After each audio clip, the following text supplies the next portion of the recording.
This is 24. Good afternoon. ഞാൻ പല മൂല്യങ്ങളും പഠിച്ചത് എൻ്റെ അമ്മയിൽ നിന്നാണ്. കുഞ്ഞുങ്ങളെ ശരിയായി വളർത്തുന്നതും പണത്തിന്റെ മൂല്യവും മുതിർന്നവരെയും കുടുംബാംഗങ്ങളെയും ബഹുമാനിക്കുന്നതുമെല്ലാം അമ്മയിൽ നിന്നാണ് ഞാൻ പഠിച്ചത്. ഈ മൂല്യങ്ങൾ കുഞ്ഞുങ്ങളിലേക്ക് പകരാൻ മാതാപിതാക്കൾക്ക് മാത്രമേ കഴിയൂ എന്ന് ഞാൻ വിശ്വസിക്കുന്നു. ഇത് പറഞ്ഞിരിക്കുന്നത് ബോളിവുഡ് സൂപ്പർ താരം കരിഷ്മ കപൂറാണ്. ഉത്തരവാദിത്തമുള്ള രക്ഷകർത്താക്കളാകാൻ എല്ലാ മാതാപിതാക്കൾക്കും കഴിയട്ടെ എന്ന പ്രതീക്ഷയോടെ എല്ലാ പ്രേക്ഷകർക്കും ലൈവ് ഡോക്ടേഴ്സിലേക്ക് സ്വാഗതം.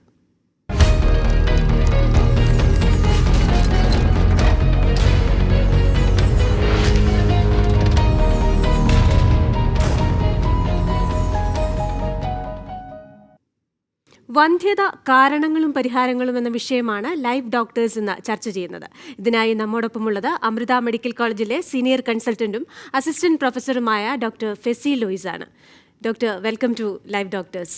അപ്പോൾ നമ്മൾ ഈ വന്ധ്യതയെക്കുറിച്ച് സംസാരിക്കുമ്പോൾ വന്ധ്യത അതിൻ്റെ ചികിത്സയ്ക്ക് വരുന്നതിന് മുമ്പ് ദമ്പതികൾ തിരിച്ചറിയണം. അപ്പോൾ ഈ തിരിച്ചറിവ് വളരെ പ്രധാനമാണ്. അതോടൊപ്പം തന്നെ ഇരു പങ്കാളികളും അതിൽ സഹകരിക്കുകയും വേണം. അപ്പോൾ ഈ രണ്ട് കാര്യങ്ങളും വന്ധ്യതാ ചികിത്സയിൽ വളരെ പ്രാധാന്യം അർഹിക്കുന്നില്ലേ? തീർച്ചയായിട്ടും വന്ധ്യത എന്ന് വെച്ചാൽ നമ്മൾ പ്രഗ്നൻസിക്ക് വേണമെന്ന് ജസ്റ്റ് നമ്മൾ വിചാരിച്ച ഉടനെ ഗർഭം ധരിക്കുകയല്ല. നമ്മൾ സാധാരണ നിലയിൽ എല്ലാ ഭാര്യയും ഭർത്താവും നോർമലാണെങ്കിൽ പോലും എല്ലാവരും എല്ലാ മാസവും പ്രഗ്നൻസി ട്രൈ ചെയ്ത് തന്നെ പ്രഗ്നൻ്റ് ആവാറില്ല. അതിനൊരു 20% സാധ്യതയുള്ളൂ. അപ്പോൾ ഒരു വർഷം നമ്മൾ വേറെ കോൺട്രസെപ്റ്റീവ്സ് ഒന്നും ഇല്ലാതെ കുട്ടികൾക്ക് വേണ്ടി ശ്രമിച്ചിട്ടും ഗർഭിണി ആയില്ലെങ്കിൽ മാത്രമേ സാധാരണ ചികിത്സ തേടേണ്ടതുള്ളൂ. അപ്പോൾ അതാണ് നമ്മൾ ശരിക്കും അറിഞ്ഞിരിക്കേണ്ടത്. കാരണം ഒരു വർഷം ട്രൈ ചെയ്തിട്ട് ആവാണ്ട് വരും. പലപ്പോഴും എന്തുണ്ടാവുമെന്ന് വെച്ചാൽ നമ്മളിപ്പം ജോലിയുടെ തിരക്കൊണ്ടും പ്രത്യേകിച്ച് കപ്പിൾസ് രണ്ടുപേരും വർക്ക് ചെയ്യുകയാണെങ്കിൽ അവർ ആദ്യം കുറച്ചാൾ വേണ്ടാന്ന് നിൽക്കും. പിന്നെ ശ്രമിച്ച് തുടങ്ങിയിട്ട് ഒരു മാസം അല്ലെങ്കിൽ 2 മാസം ആകുമ്പോഴേക്കും ഗർഭിണി ആവാതെ വരുമ്പോൾ അവർ നെർവസായിട്ട് ട്രീറ്റ്മെൻറ്റ് എന്താ വേണ്ടതെന്ന് അന്വേഷിച്ച് വരുന്നുണ്ട്. അതിൽ ശരിക്ക് പ്രസക്തിയില്ല.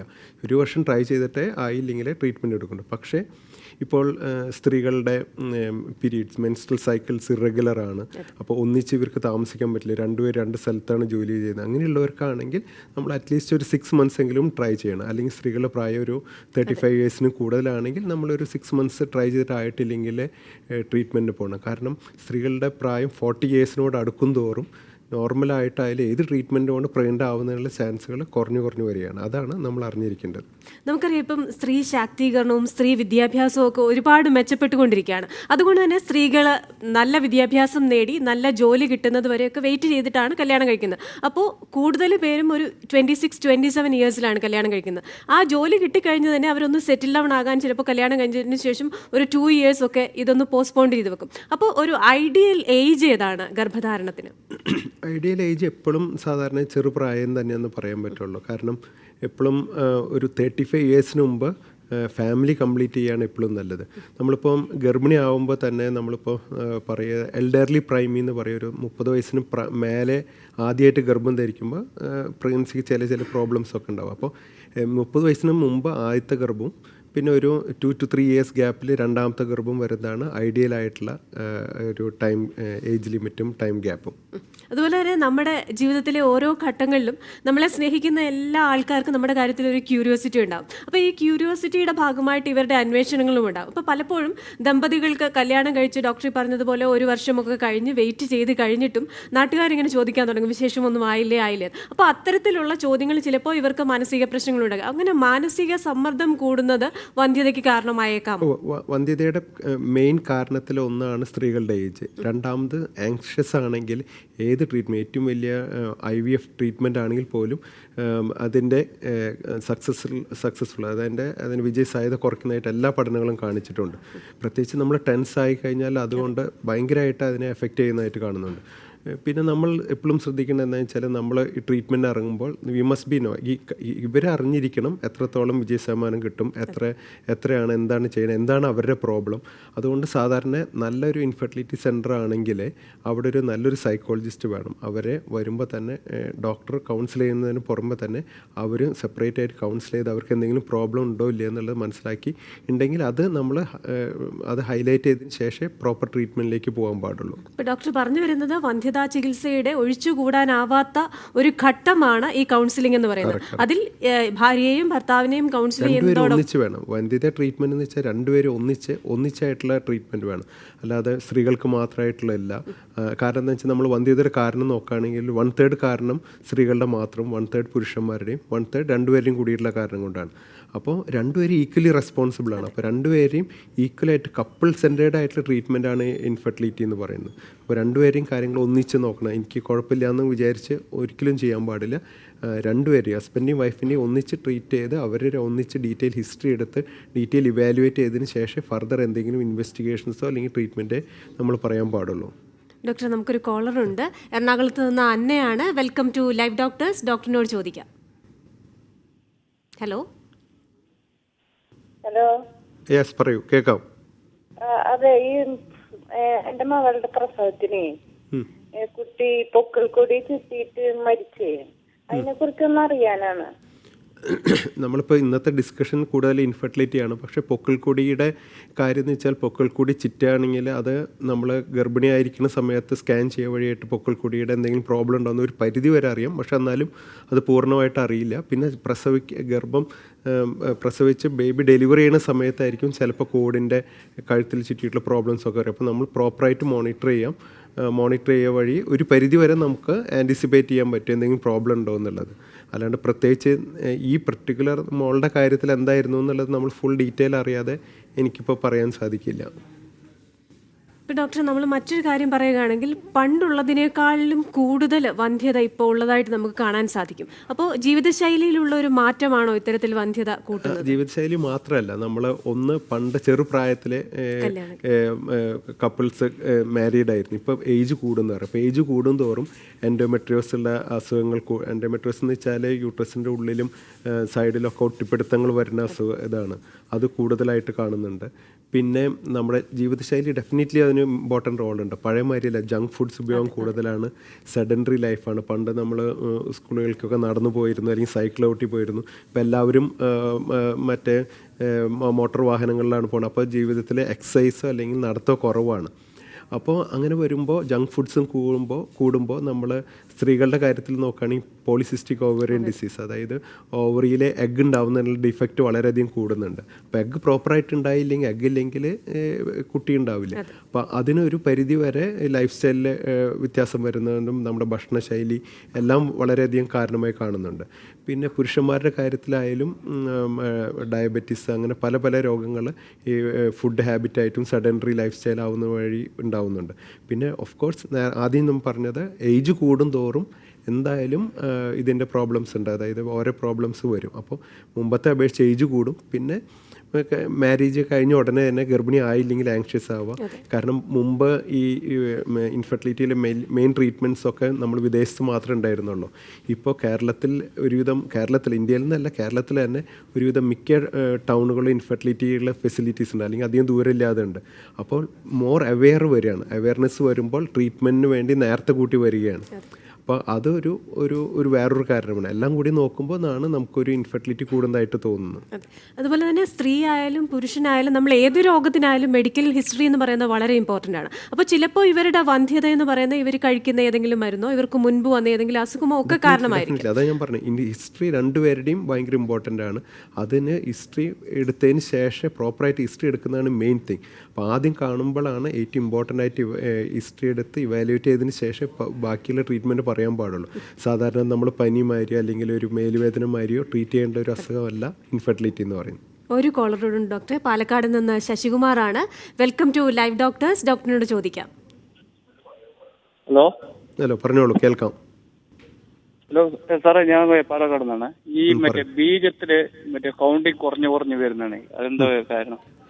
ബീജത്തിലെ കൗണ്ട് കുറയുന്നതിന് പല കാരണങ്ങളുണ്ട്. അതിൽ ഒരു പ്രധാന കാരണം വെരിക്കോസ് വീലാണ്. നമ്മൾ കാലുമേ ഞരമ്പ് തടുപ്പ് വരുന്ന മാതിരി സ്ക്രോട്ടത്തിൽ, വൃഷണത്തിൽ ഞരമ്പ് തടുപ്പുണ്ടെങ്കിൽ ബീജത്തിൻ്റെ ക്വാളിറ്റി കുറയാം. പിന്നെ തൈറോയിഡിൻ്റെ പ്രോബ്ലം കൊണ്ട് വരാം, പ്രൊലാക്റ്റിൻ്റെ പ്രോബ്ലം കൊണ്ട് വരാം. പിന്നെ ജന്മനാ തന്നെ ഹോർമോണിൻ്റെ കുറവുണ്ടോ അതുകൊണ്ട് അത് വരാം. പിന്നെ ടെസ്റ്റിസിൻ്റെ ഫങ്ഷൻ കുറവുള്ള ഒരു കാരണം കൊണ്ടും വരാം. പക്ഷെ അപ്പോൾ കുറവുണ്ടെങ്കിൽ എത്രത്തോളമാണ് കുറവെന്നുള്ളതാണ് അറിയേണ്ടത്. അതായത് നോർമൽ കൗണ്ടിനൊക്കെ എത്രത്തോളം കുറവുണ്ടെന്ന്. പിന്നെ അത് ഭയങ്കര കുറവാണെങ്കിൽ ഞാൻ പറഞ്ഞ കാരണങ്ങളുണ്ടോ ഇല്ലെന്ന് നമ്മൾ ഡീറ്റെയിൽ ആയിട്ട് ഒരു എക്സാമിനേഷൻ വേണം. അതിലും ഒന്നും കാരണങ്ങളില്ലെങ്കിൽ ഹോർമോണൽ ടെസ്റ്റ് വളരെയധികം കുറവുണ്ടെങ്കിൽ വേണം. പക്ഷേ ബീജത്തിൻ്റെ കുറവെന്ന് വെച്ചാൽ പലപ്പോഴും നമ്മൾ നോർമൽ വേണ്ടത് 15 മില്യൺ ആണ്, ദശലക്ഷമാണെന്ന് പറയുമെങ്കിലും ചിലപ്പോൾ ചിലവർക്ക് 100 ദശലക്ഷം ഉണ്ടെങ്കിലും ഗർഭം ധരിച്ചുകൊള്ളുന്നില്ല. കാരണം ഒരു അണ്ടം സ്ത്രീകൾക്ക് ഒരു മാസം ഉണ്ടാകുന്നതിൽ ഒരു ബീജമാണ് ചെന്നിട്ട് അതിനെ വിരിയിക്കുന്നത്. അപ്പം മൊത്തം നമ്മൾ ബീജം മോശമാണ് അതിൻ്റെ അർത്ഥം ആ ഒരു ബീജത്തിൻ്റെ മൊത്തം ഒരു സൈന്യത്തിൻ്റെ ശക്തി അളക്കുന്ന മാതിരി ബീജത്തിൻ്റെ കുറവാണെന്ന് മാത്രമേ അതിൻ്റെ അർത്ഥമുള്ളൂ. അപ്പോൾ എത്രത്തോളം കുറവുണ്ടെന്നുള്ളതനുസരിച്ചിട്ടിരിക്കും ഫർദർ ട്രീറ്റ്മെൻറ്റ്. അപ്പോൾ ഡീറ്റെയിൽ ആയിട്ട് നന്നായിട്ട് ഒരു സെമൻ അനാലിസിസ് ചെയ്യണം, സ്റ്റെയിനൊക്കെ ചെയ്ത് ഡീറ്റെയിൽ ആയിട്ട് നോക്കുന്ന ഒരു സ്ഥലത്തുനിന്ന് നോക്കി അതിന് ശേഷം ബാക്കിയുള്ള എന്താ ചെയ്യേണ്ടതെന്ന് പറയാം. അപ്പോൾ നല്ലൊരു വന്ധ്യത ട്രീറ്റ്മെൻറ്റ് ചെയ്യുന്ന ഒരു ഡോക്ടറെ പോയി കാണുന്നതാണ് ഏറ്റവും ആദ്യമായിട്ട് ചെയ്യേണ്ടത്. ഇപ്പോൾ ഡോക്ടർ ഇപ്പോൾ കുറേ കാരണങ്ങൾ പുരുഷന്മാരുടെ വന്ധ്യതയ്ക്കുള്ള കാരണങ്ങൾ ഇപ്പോൾ പറഞ്ഞു. അപ്പോൾ അതോടൊപ്പം തന്നെ ജനിതക തകരാറായ ക്ലൈൻഫെൽസ്റ്റേഴ്സ് സിൻഡ്രോം, 2 X ക്രോമസോമും 1 Y ക്രോമസോമും കാണുന്ന, അപ്പോൾ അത്തരത്തിലുള്ള കാര്യങ്ങൾ ചിലപ്പം നല്ലൊരു പരിധി വരെ ഇവർ തന്നെ കണ്ടുപിടിച്ചെന്ന് വരില്ല. അപ്പം അതും ഒരു കാരണമാവരുത്. അതാ പറഞ്ഞത്, ക്ലൈൻഫെൽറ്റേഴ്സ് ഉള്ളപ്പോൾ ചിലപ്പോൾ തീരെ ബീജം ഉണ്ടാവില്ല. ക്ലൈൻഫെൽറ്റർ ചിലപ്പോൾ ഒരു മൊസൈക്ക് മാതിരി ഒരു ജനറ്റിക് പ്രോബ്ലം വരുന്നവർക്ക് കുറച്ച് ബീജം ഉണ്ടായിരിക്കും. അപ്പോൾ എത്രത്തോളമാണ് ബീജത്തിൻ്റെ അളവ് അല്ലെങ്കിൽ ക്വാണ്ടിറ്റി കുറവെന്നനുസരിച്ചിട്ടേ ജനിതകമായ കാര്യത്തിലേക്ക് പോകേണ്ടത്. ജനിതകമായ കാര്യത്തിന് പലപ്പോഴും ട്രീറ്റ്മെൻ്റ് ഇല്ല.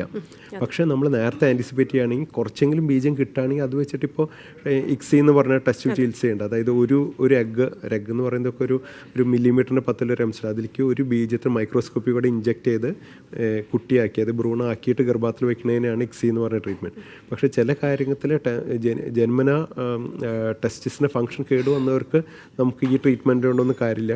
ടെസ്റ്റിസിന് ബീജം നമ്മൾ മൈക്രോട്ടിസ വഴി, അതായത് ഒരു മൈക്രോസ്കോപ്പി വഴിയായിട്ട് എടുത്തിട്ട് കിട്ടുകയാണെങ്കിലാണ് ഞാൻ നേരത്തെ പറഞ്ഞ ഇക്സി ചികിത്സ ചെയ്യുക. അത് ചെയ്യാൻ പറ്റില്ലെങ്കിൽ നമുക്ക് വേറെ ഒന്നും ട്രീറ്റ്മെൻറ്റ് ചെയ്യാൻ പറ്റില്ല, സ്വന്തം ബീജം വെച്ചിട്ട് പറ്റില്ല. അപ്പോൾ നമുക്ക് സെമൻ ബാങ്കിൽ നിന്ന് സെമൻ യൂസ് ചെയ്യേണ്ടതായിട്ട് വരും. അതുപോലെ തന്നെ ഈ പറഞ്ഞതുപോലെ ചില പുരുഷന്മാർ വിവാഹത്തിന് മുമ്പ് കീമോതെറാപ്പി ഒക്കെ ചെയ്തവരുണ്ടാവും. അപ്പോൾ അങ്ങനെയുള്ളവർക്ക് കുട്ടികൾ ഉണ്ടാകാനുള്ള സാധ്യത കുറയാനുള്ള അത് കീമോതെറാപ്പി എന്ന് വെച്ചാൽ ആ കീമോതെറാപ്പി ആയാലും റേഡിയോ തെറാപ്പിയോ ആയാലും ചിലപ്പോൾ ടെസ്റ്റിസിന് വരികയാണെങ്കിൽ ബീജത്തിൻ്റെ പ്രവർത്തനം വളരെയധികം കുറയും.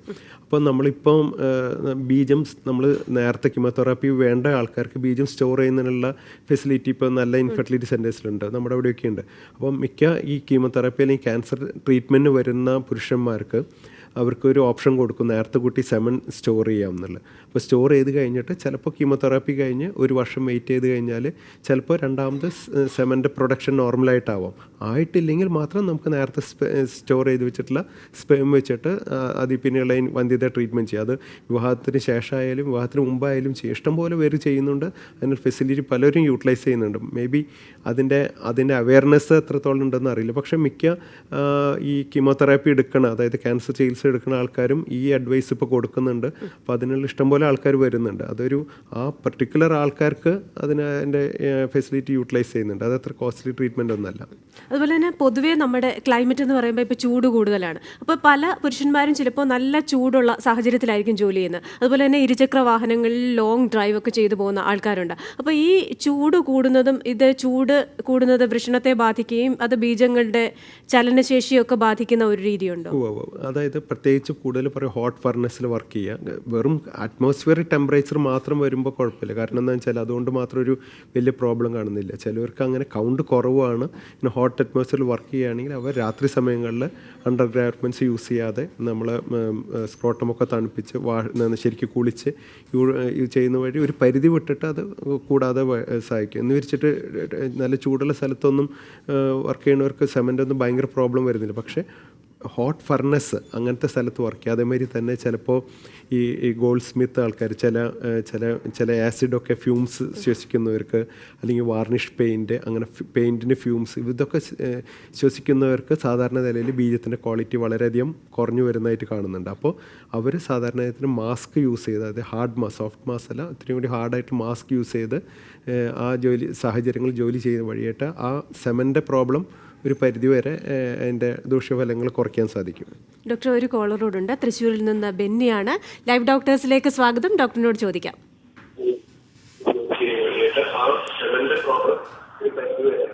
ഹലോ, ടി വിയിൽ ശ്രദ്ധിക്കരുത്, ടി വി മ്യൂട്ട് ചെയ്തിട്ട് ചോദിക്കാം. ഹലോ ഹലോ ഹലോ പറഞ്ഞോളൂ ഡോക്ടറെ, പറഞ്ഞോളൂ, കേൾക്കാം. ടി വിയുടെ വോളിയം കുറച്ചിട്ട് ചോദിക്കോ. ഡോക്ടറെ, കോൾ കട്ടായി. അപ്പോൾ നമ്മൾ ഇതൊക്കെ കുറേ കാരണങ്ങൾ നമ്മൾ പറഞ്ഞു. ഇതൊക്കെ മാറ്റി വെച്ചിട്ട് നമ്മൾ ചികിത്സയിലേക്ക് വരികയാണെങ്കിൽ എല്ലാ ചികിത്സകൾക്കും പല ഘട്ടങ്ങളുണ്ടാകും. അപ്പം എല്ലാവരും ചിന്തിക്കുന്നത് ഇത് വളരെ എല്ലാവരും ചിന്തിക്കുന്ന IVF പറ്റിയാണ്. അപ്പോൾ ഇത് വളരെ ചിലവേറെ, പക്ഷേ ചിലവില്ലാതെ ഭൂരിപക്ഷം ആൾക്കാർക്കും ഈ വന്ധ്യത പരിഹരിക്കാവുന്നതല്ലേ? ഡെഫിനറ്റ്ലി ഇപ്പോൾ ഈ വന്ധ്യത അനുഭവിച്ച് വരുന്നവർക്ക് IVF വേണ്ടത് ലെസ് ദാൻ 10% ഉള്ളൂ, 10% താഴെയുള്ളവർ. ബാക്കിയുള്ളവർക്ക് ചിലവർക്ക് ഓവുലേഷൻ്റെ പ്രോബ്ലം ആണെങ്കിൽ, ഇപ്പം PC ഉള്ളവർക്കാണെങ്കിൽ വെറും life style modification, diet restrict ചെയ്യുക, പിന്നെ വേണ്ടി വന്ന ആദ്യം തന്നെ മെറ്റ്ഫോറിൻ മാരത്തെ ചെറിയ ഗുളികൾ കഴിക്കുക. എന്നിട്ടും റെസ്പോണ്ട് ചെയ്തില്ലെങ്കിൽ എഗ് ഉണ്ടാവുന്നുള്ള ഗുളികൾ കൊടുക്കുക. എന്നിട്ടും റെസ്പോണ്ട് ചെയ്തില്ലെങ്കിലാണ് ഗുളികളൊക്കെ കുറച്ച് ഇഞ്ചെക്ഷൻസും കൂടി വേണ്ടി വരും. അതേമാതിരി പുരുഷന്മാർക്കാണെങ്കിൽ കൗണ്ട് കറക്റ്റ് ചെയ്യാനുള്ള വേറെ വെരിക്കോസിൽ മാരത്തെ കാരണങ്ങളുണ്ടെങ്കിൽ ഓപ്പറേഷൻ വേണ്ടി വരും. അതത്ര കോസ്റ്റ്ലി അല്ല, യൂറോളജിസ്റ്റുകളാണ് സാധാരണ ചെയ്യുക. അതല്ലാന്നുണ്ടെങ്കിൽ ചില സ്പേമിൻ്റെ കൗണ്ട് അല്ലെങ്കിൽ അതിൻ്റെ മോട്ടിലിറ്റി ചലനശേഷി കൂട്ടുന്നുള്ള ഗുളികൾ കഴിക്കാം. അപ്പോൾ IVF കോസ്റ്റ്ലി ആണെങ്കിലും അതിന് പോകേണ്ട ആൾക്കാർ വെറും 10% മാത്രമേ ഉള്ളൂ. അപ്പോൾ എന്ന് വെച്ചിട്ട് എല്ലാവർക്കും IVF വേണമെന്നല്ല അർത്ഥം. പിന്നെ മാത്രമല്ല IVF തന്നെ പണ്ടിപ്പം ഞാനൊക്കെ ഇൻഫെർട്ടിലിറ്റി പ്രാക്ടീസ് തുടങ്ങിയ ഒരു 20 വർഷം മുമ്പാണെങ്കിൽ അന്ന് IVF സെൻറ്റേഴ്സ് കേരളത്തിലാകെ 4 സെൻറ്റേഴ്സ് ഉള്ളൂ. ഇന്ന് ഏകദേശം 50 IVF സെൻറ്റേഴ്സ് ഉണ്ട്. അപ്പോൾ ആ സെൻറ്റേഴ്സ് വരുന്ന വഴിയായിട്ട് മുമ്പത്തെ അപേക്ഷിച്ച് കാര്യമായിട്ട് കോസ്റ്റ് കൂടിയിട്ടില്ല. അപ്പോൾ വേണ്ടി വരികയാണെങ്കിൽ തന്നെ ഇപ്പം അഫോർഡബിലിറ്റി വെച്ച് നോക്കുമ്പോൾ ഇതിൽ മാത്രമല്ല ഗവൺമെൻറ് സെറ്റപ്പിലും ചില സെൻറ്റേഴ്സിൽ ഇപ്പോൾ IVF സ്റ്റാർട്ട് ചെയ്തിട്ടുണ്ട്. അപ്പം മുമ്പത്തെ അപേക്ഷിച്ച് ഏറ്റവും കൂടുതൽ വേണ്ടത് നമ്മൾ പ്രോപ്പറായിട്ട് സ്ഥലത്ത് പോയി പ്രോപ്പർ ഇവാലുവേറ്റ് ചെയ്തിട്ട് ഏത് ട്രീറ്റ്മെൻറ്റിലേക്കും പോകാൻ പാടുള്ളൂ.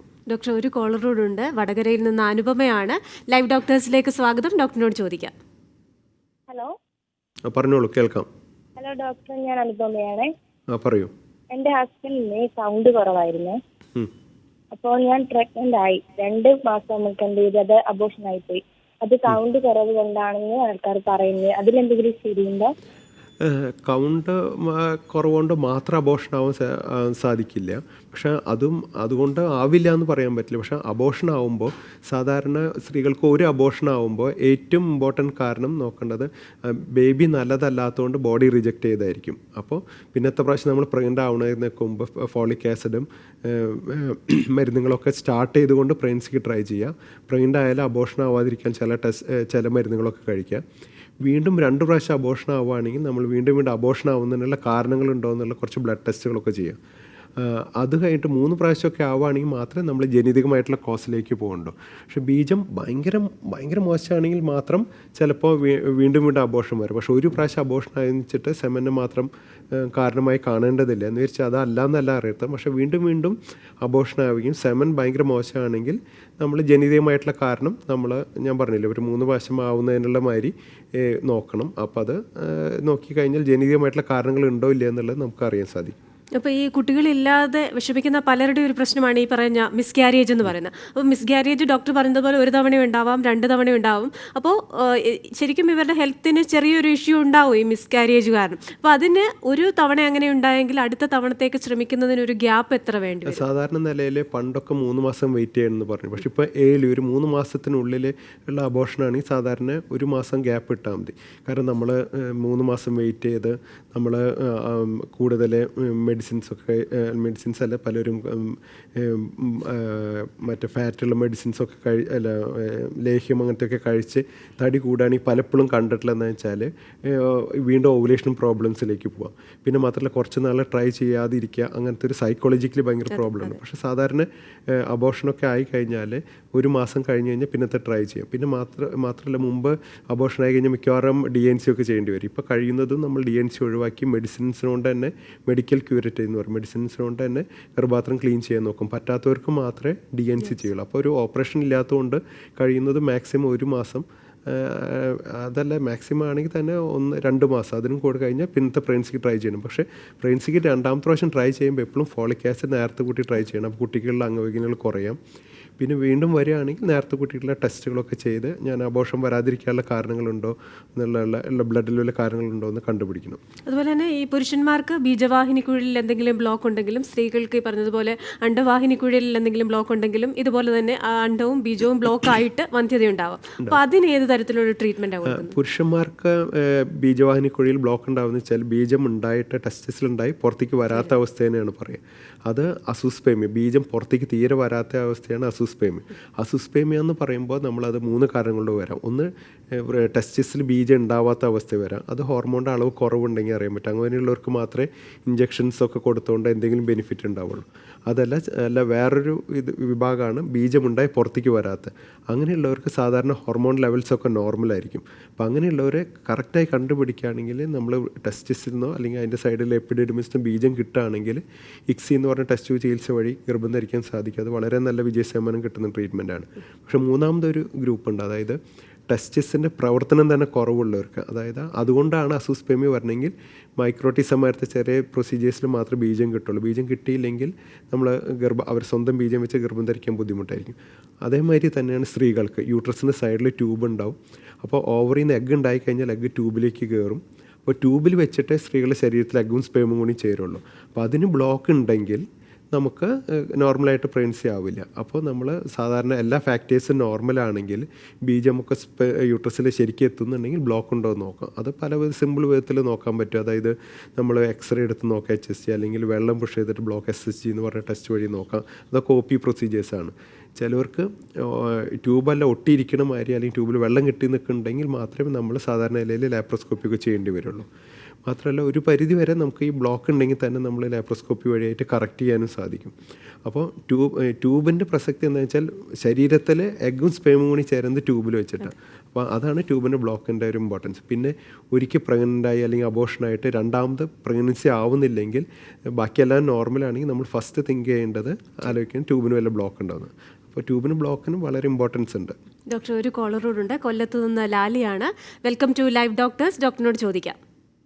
ഹലോ, പറഞ്ഞോളൂ, കേൾക്കാം. എന്റെ മോളുടെ കാര്യത്തിന് വേണ്ടിയാണ് ഞാൻ വിളിക്കുന്നത്. പുള്ളി പറഞ്ഞോളൂ. ഒരു 29 വയസ്സായപ്പോഴാണ് മാരീഡ് ആയത്. ആദ്യത്തെ 1 വർഷം ഇങ്ങനെ കിട്ടിയിരുന്നില്ല, പിന്നെ പ്രഗ്നന്റ് ആയില്ല. പറഞ്ഞോളൂ, കേൾക്കാം. അത് കഴിഞ്ഞ് 2 വർഷത്തിന് ശേഷം പ്രഗ്നന്റ് ആയി. അപ്പോഴത്തേക്ക് അത് അബോർഷനായി 3 months ആയപ്പോഴത്തേക്ക്.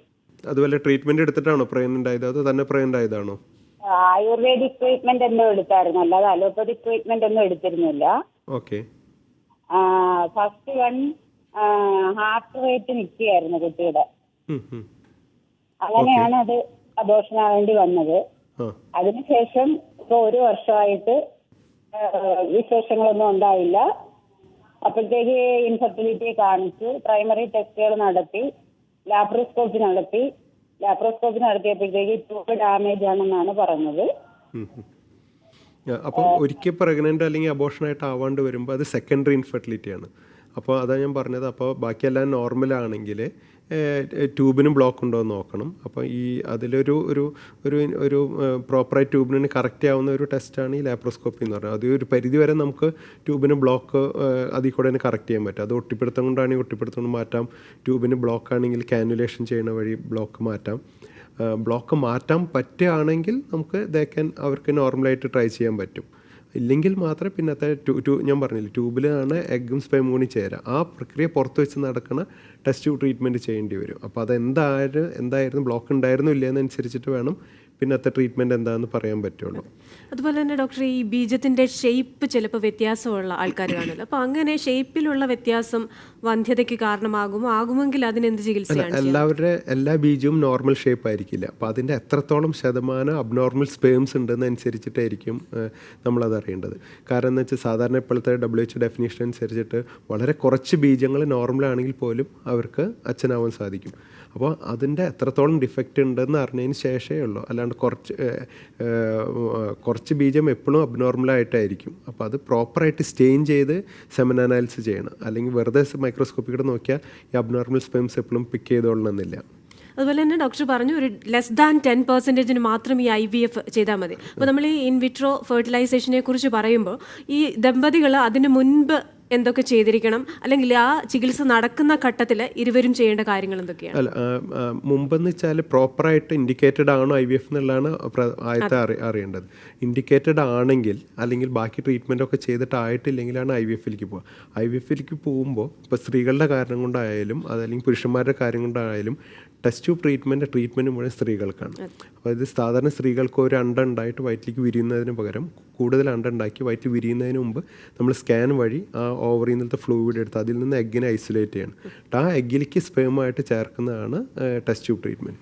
അപ്പോൾ പുരുഷൻ്റെ റോള് സ്പേം എഗ്ഗ് എടുക്കണമെന്ന് കൊടുക്കുക, പിന്നെ ഒരു ബാക്കപ്പ് സാമ്പിൾ നേരത്തെ കൊടുക്കുക. ഇത് രണ്ടാണ് പുരുഷന്മാരുടേത്. പക്ഷേ സ്ത്രീകളുടെ കാര്യത്തിൽ നോക്കുകയാണെങ്കിൽ അവർ ഒരു മെറ്റിക്കുലസ് ആയിട്ട് പീരീഡ് വരണേക്ക് തൊട്ട് മുമ്പ് അതിൽ ഒക്കെ അനലൈസ് ചെയ്ത് ആ പീരീഡിൻ്റെ ഡേറ്റ്സിന് കറസ്പോണ്ടിങ് ആയിട്ട് ചില ഇഞ്ചെക്ഷൻസൊക്കെ എടുത്താൽ നമുക്ക് എഗ്ഗ് കൂടുതലുണ്ടാക്കി അത് വിരിയാതെ നമുക്ക് എടുക്കാൻ പറ്റുള്ളൂ. അപ്പോൾ ആ ദിവസങ്ങളിൽ അവർ സാധാരണ നിലയിൽ ഭയങ്കര ലോങ് ട്രിപ്പുകൾ അവോയ്ഡ് ചെയ്യണം. ഡെയിലി ഇഞ്ചെക്ഷൻസ് ഉണ്ടാവും. പ്രത്യേകിച്ച് 2 വീലർ 3 വീലർ യാത്രകളൊക്കെ കുറയ്ക്കാം. പ്രത്യേകിച്ച് ഓവറി എഗ്ഗ് ഉണ്ടായി വരുന്ന ദിവസങ്ങളിലാണ് ശ്രദ്ധിക്കേണ്ടത്. പിന്നെ ഇതിൽ ഓപ്പറേഷൻ ഇല്ല. സാറിന് എഗ്ഗ് എടുക്കുന്നതാണെങ്കിലും അത് ചെറിയ അനസ്തീഷ്യയിൽ ചെയ്യുന്ന പ്രൊസീജിയർ എന്നുള്ളൂ, വലിയ അനസ്തീഷ്യയിൽ ഓപ്പറേഷൻ ആയിട്ടില്ല. എഗ്ഗ് എടുത്തു കഴിഞ്ഞാൽ നമ്മൾ അത് 2-3 ദിവസം കഴിഞ്ഞാലാണ് സാധാരണ തിരിച്ചിടുക, അല്ലെങ്കിൽ തണുപ്പിച്ച് വെച്ചതിന് ശേഷമായിരിക്കും പിന്നെ ഇടുക. അപ്പോൾ ഇട്ട് കഴിഞ്ഞാൽ നമ്മൾ ഭയങ്കര ആക്റ്റീവ് ആയിട്ടുള്ള ഇതൊക്കെ ഒഴിവാക്കി സെഡൻഡറി ലൈഫ് സ്റ്റൈൽ എന്ന് വെച്ചാൽ ഫുൾ ടൈം കിടക്കണമെന്ന് ഇരിക്കണം എന്നല്ല അർത്ഥം. പക്ഷേ സെഡൻഡറി ലൈഫ് സ്റ്റൈൽ മാത്രം മതി. അത് മാത്രമല്ല ഭ്രൂണം ഇട്ടത് പിടിച്ച് കിട്ടാനുള്ള മെഡിസിൻസ് വേണം. അപ്പോൾ അങ്ങനെയുള്ള അതാണ് പ്രധാനമായിട്ട് ശ്രദ്ധിക്കേണ്ടത്. പിന്നെ സാധാരണ നിലയിൽ നമ്മൾ പലരും പറയും ചില ഭക്ഷണ രീതികളൊക്കെ ഒഴിവാക്കണം. പക്ഷേ പല ബുക്കുകളിലൊന്നും കണ്ടിട്ടില്ലെങ്കിലും നമ്മൾ പേടിയുള്ള സാധനങ്ങളൊക്കെ ഒഴിവാക്കാൻ പറയും. കാപ്പി അധികം കഴിക്കേണ്ടതെന്നൊക്കെ പറയും. അപ്പോൾ അതാണ് ഭ്രൂണം ഇട്ട് കഴിഞ്ഞിട്ടുള്ള സമയങ്ങളാണ് നമ്മൾ പ്രത്യേകിച്ച് എംബ്രിയോ പിടിച്ച് കിട്ടേണ്ട ദിവസങ്ങളാണ് ഭയങ്കര ഒരു എക്സേഷനുള്ള ജോലികൾ, ഭയങ്കര 2 വീലർ 3 വീലർ യാത്രകളൊക്കെ ഒഴിവാക്കാമെന്ന് പറയും. പക്ഷേ അത് കഴിഞ്ഞ് സാധാരണ ഭ്രൂണം ഇട്ട കുറച്ച് ദിവസം കഴിഞ്ഞിട്ട് ചില ലോങ് ട്രിപ്പ് ഭയങ്കര ജർക്കി മൂവ്മെൻറ്റ്സ് ഇല്ലാത്ത യാത്രകളൊക്കെ ചെയ്യാൻ കുഴപ്പമില്ല, സഡൻലി ജോലികളൊക്കെ ചെയ്യാൻ സാധിക്കും. ഇതിൻ്റെ ഒരു വിജയസാധ്യത എത്രത്തോളമാണ്? സാധാരണ ഒരു IVF ചെയ്യുകയാണെങ്കിൽ ഒരു 45% ആണ് സാധാരണ പ്രഗ്നൻസി കിട്ടുക. ചിലവർക്ക് ഇപ്പോൾ വേറെ കുഴപ്പമൊന്നുമില്ലെങ്കിൽ അപ് ടു 50% വരെ കിട്ടും. പക്ഷേ ഈ IVF പ്രഗ്നൻസിയിലും ചിലപ്പോൾ അബോർഷൻ സാധിക്കും. അബോർഷൻ സാധാരണ ഒരു 1-2% കിട്ടുകയാണെങ്കിൽ ഇതിൽ 2-3 പ്രഗ്നൻസി അബോർഷൻ സാധിക്കും. അപ്പോൾ നെറ്റ് സാധാരണ എല്ലാം നോർമലായിട്ടുള്ളവർക്ക് കിട്ടുന്നതാണ് പറഞ്ഞത്. പക്ഷേ ഇപ്പം ഓവുലേഷന് പ്രോബ്ലം ഉണ്ട്, അല്ലെങ്കിൽ എഗ്ഗിൻ്റെ പ്രോബ്ലം ഉണ്ട്, അല്ലെങ്കിൽ സ്പേമിൻ്റെ പ്രോബ്ലം ഉണ്ടെങ്കിൽ പിന്നെയും സക്സസ് റേറ്റ് കുറയും. പിന്നെ ഏജ് കൂടും തോറും സാധാരണ ഞാൻ പറഞ്ഞതൊക്കെ 35 ഇയേഴ്സിന് താഴെ സ്ത്രീകളുടെ പ്രായമുള്ളപ്പോൾ സെയിം ടെസ്റ്റ് ട്യൂബ് ട്രീറ്റ്മെൻറ്റ് തന്നെ സ്ത്രീകളുടെ പ്രായം 40 ഇയേഴ്സ് ആകുമ്പോൾ ഒരു 25% കുറയും. ഒരു 42 ഇയേഴ്സ് ആകുമ്പോഴേക്കും അത് 10% സാധ്യത കുറയും. അതാണ് ഏജിൻ്റെ ഇമ്പോർട്ടൻസ്. ഞാൻ ആദ്യം നമ്മൾ തുടങ്ങി ചർച്ച അതാണ്, ഏജ് വെച്ചിട്ടാണ്. അപ്പോൾ അത് അതിലേക്ക് തന്നെ തിരിച്ചു വരും. നമ്മൾ ഏറ്റവും ഇമ്പോർട്ടൻ്റ് ആയിട്ട് അറിയുന്നത് സ്ത്രീകളുടെ ഏജാണ്. ടെസ്റ്റ് ട്യൂബ് ട്രീറ്റ്മെൻറ്റ് ചെയ്യുകയാണെങ്കിൽ പോലും നമ്മൾ സ്ത്രീകളുടെ ഏജ് നമ്മൾ നോക്കിയിട്ട് വേണം. അപ്പോൾ ട്രീറ്റ്മെൻറ്റിന് പോകുമ്പോൾ നമ്മൾ സ്ത്രീകളുടെ ഏജ് അനുസരിച്ചിട്ട് വേണം ഏത് ട്രീറ്റ്മെൻറ്റായിട്ടും എത്രയും പെട്ടെന്ന് പോകേണ്ടത്. അപ്പോൾ ഇന്നത്തെ നമ്മുടെ ലൈവ് ഡോക്ടേഴ്സിൻ്റെ സമയം ഇവിടെ പൂർണ്ണമാകുകയാണ്. എന്തായാലും വന്ധ്യതയുടെ കാരണങ്ങളും പരിഹാരങ്ങളും ഡോക്ടർ വളരെ ലളിതമായി പറഞ്ഞു തന്നു. വളരെ നന്ദി. ഇന്നത്തെ ലൈവ് ഡോക്ടേഴ്സ് ഇവിടെ പൂർണ്ണമാവുകയാണ്. ഇനി തിങ്കളാഴ്ച മറ്റൊരു വിഷയവുമായി വീണ്ടും കാണാം. നമസ്കാരം.